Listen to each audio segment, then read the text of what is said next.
Hello everyone, my name is Rahul. Today let's see how to handle the number of documents that gets written to the client and how to control that count documents. So let's understand the scenario first and then let's see the steps to implement that documents count for the web service listener process and then the conclusion.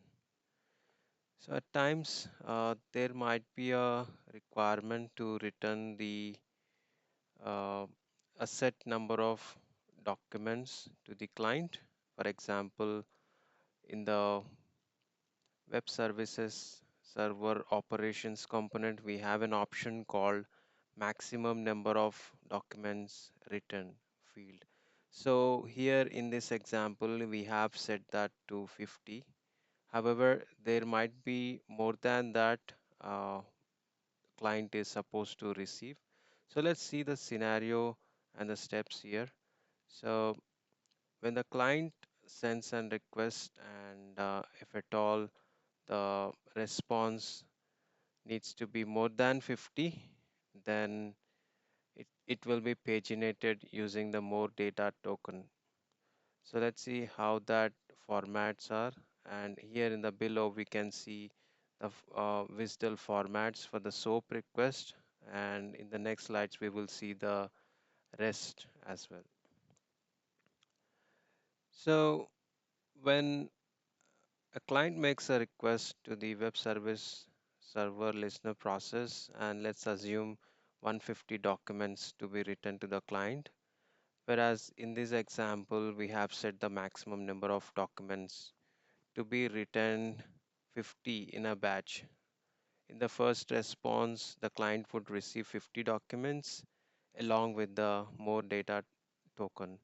So in the subsequent calls, the client would use the more data token to make another API request to get the next set of documents.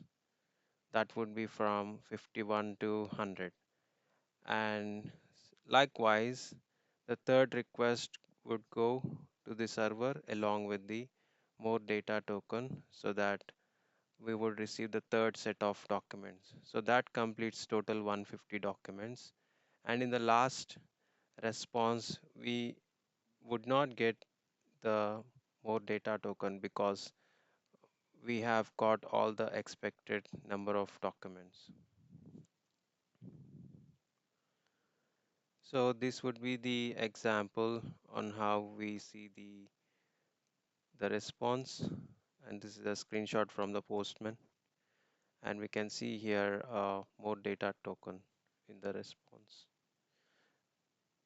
This is also available under the response headers as a direct link that we can use for the subsequent calls, and this is for the SOAP and REST. There are certain differences. For the SOAP call, it would be in the specified in the child element, and for the REST call it would be like a query parameter. Therefore we can leverage that more data token to handle the pagination of the web services server listener process response documents. Hope this information is helpful. Thank you.